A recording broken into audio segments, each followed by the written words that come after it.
In another hadith, the Prophet ﷺ said, if Allah loves His servant, He calls out to Jibreel, Gabriel, the angel, Jibreel alayhi salam, "O Jibreel, I love so and so." And then Jibreel goes to the other angels and says, "Allah loves so and so." So the angels start to love that person because of Allah's love.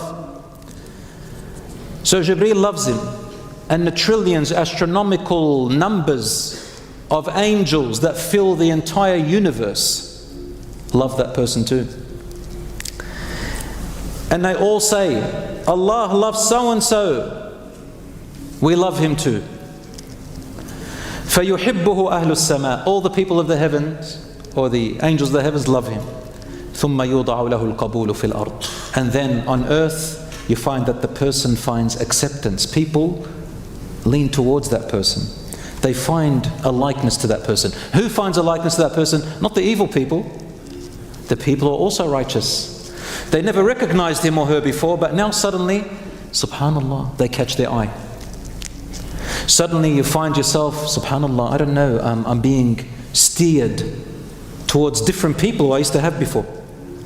Before, all I met was this person, that, but this person who just talks about rubbish, and this person that talks about girls, and this person talks about boys, and this person talks about just money, money, money, money, money all day. This person talks about drugs, this person talks about the, I don't know what world, and this person talks about... And then suddenly, I've been meeting people who have a different language. They're talking about the hereafter. They're talking about Allah. They're talking about the real purpose of life, the real meaning that I'm with. Where did these people come out from? And these people lean towards you. And they find a likeness to you. This means, inshaAllah, something is good about you.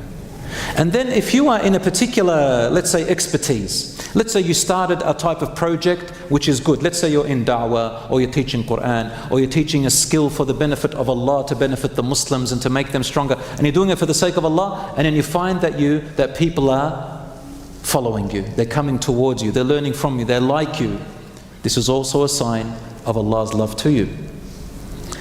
So, depending on the level, sometimes a person, wallahi, never talks about their good deeds. You might not talk anything. Nobody knows how much charity you give. Nobody knows how good you are at home. Nobody knows what you do in the secret. You've never told anyone. But somehow, Allah makes it exposed. Allah makes your good work become exposed even if you try to hide it. Why? Allah likes you to shine. Allah likes you to shine. So long as you are not the person who wanted to go and show off, Allah makes you shine. The Prophet ﷺ said, "Man tawada'a lillahi rafa'ah." Whoever humbles themselves for the sake of Allah, meaning, if I do this good work, I'm doing it for the sake of Allah. Allah will raise that person. And I'll give you a kind of a practical approach from a non-Islamic perspective. It also fits in line with whoever humbles themselves, Allah will raise them. How? If we put Islam aside for a minute and look at it from a practical approach. The experts say that of self-development, if you appear deliberately below your actual reality, when people find out about you, they're more likely to be more impressed when they know your reality. But if you go around trying hard to appear above your reality, so you're a fake person, a fraud, maybe not a fraud, but not to that extent, but some people just show off a little bit, or they appear above their reality. When a person gets to know that person and finds out their reality is lower than that, they kind of get disappointed. And sometimes you might not be a fraud or a fakester or a show-off or anything, but people had a good impression of you. It's not your fault. And when they know you in your reality, you tend to get a bit disappointed when the person's reality is not as you thought. Right? Celebrities have that problem a lot. A lot of da'is who become famous and known, they have this problem, they say, well, I'm just a normal person. And people, when they listen to you, they think, MashaAllah, this person's like an angel. And I've seen this happen before. So people who, they become good Muslims, they go to the masjid, and then they meet good people, or they meet people who they thought, MashaAllah, all their lives they're righteous and I wish I was like them. And then one day, as they got closer, maybe they saw 1 or 2 or 3 bad habits from that righteous Muslim they always thought so highly about. And then they get very disappointed. Or I've even seen people go to the other extremes. They leave Islam altogether, or they say, I'm never going to go to the mosque again. No, don't do that. That's the shaitan. Each and every one of you has a potential to be a leader of Islam. Allah doesn't look at you who you're following. Allah looks at you how you become. But you know, when you thought so highly about someone, and then suddenly it doesn't appear exactly as they were, you kind of get a little bit of disappointment, right? So, مَنْ تَوَاضَعَ لِلَّهِ رَفَعَ. Whoever humbles themselves for the sake of Allah, Allah lifts them. He lifts them.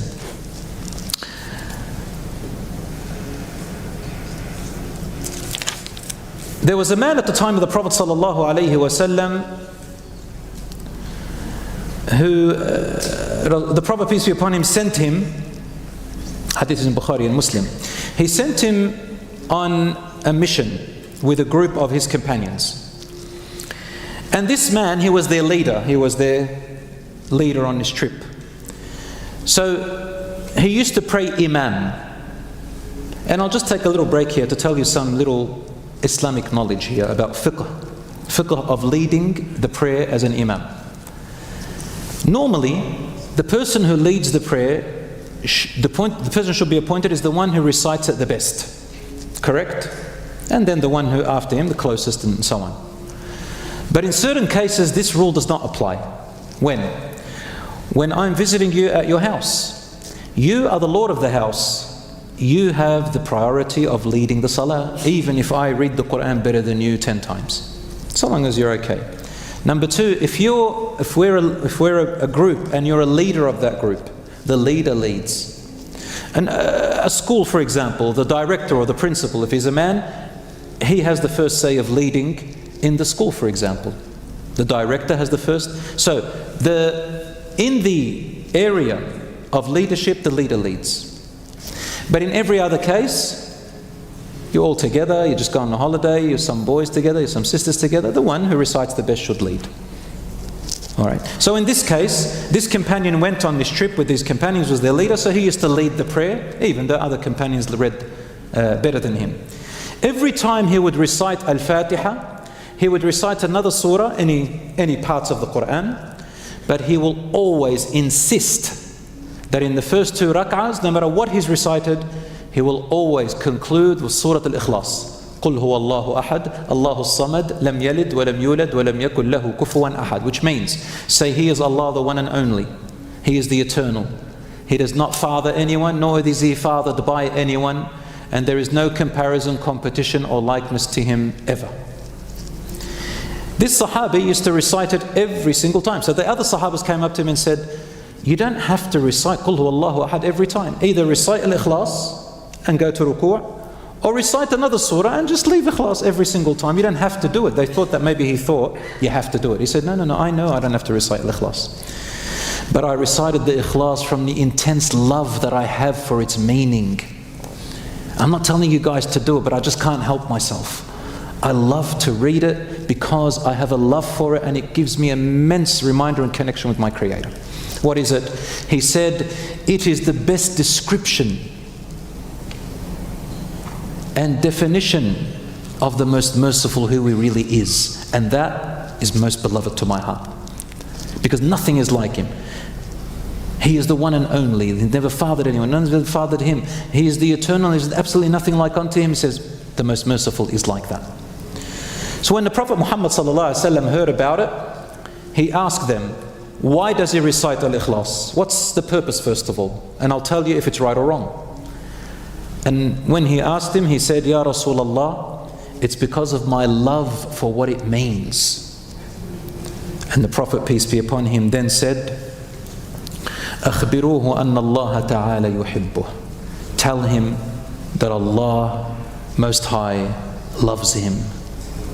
Loves him because not because he's reciting Qul Huwallahu Ahad. So now you can't go now and say, you know what, I'm going to do what this Sahaba did. I'm going to earn Allah's love by just reciting Qul Huwallahu Ahad. You know, we do this on the radio station when there's Quran, kids come and go, what would you like to recite for us today? And the kid goes, Qul Huwallahu Ahad. Everybody can do that. But there's a difference. What is the secret here about this man? Why does Allah love him? Is it because he just recited Qul Huwallahu Ahad? No.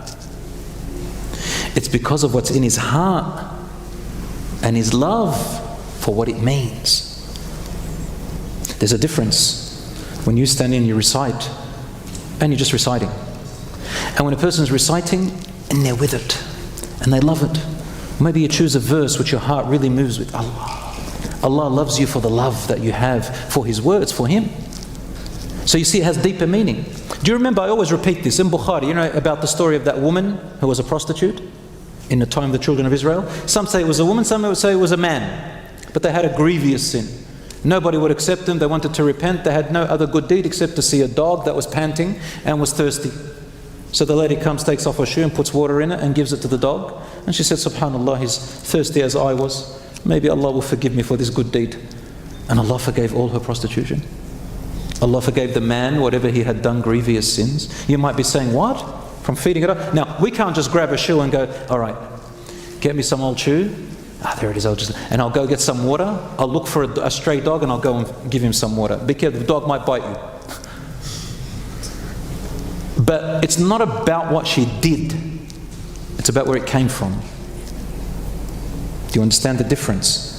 She had a burning passion for Allah to forgive her most regretful, shameful deed that was eating her up alive. Regret deeply, shame for the sake of Allah, seriously wanting Allah to forgive her. That's what Allah is looking at. Not the act, but what's coming out from here. The Prophet, peace be upon him, was told about an old woman who prayed a lot, fasted a lot, recited a lot, gave in charity a lot, but she was terrible and nasty to her neighbors.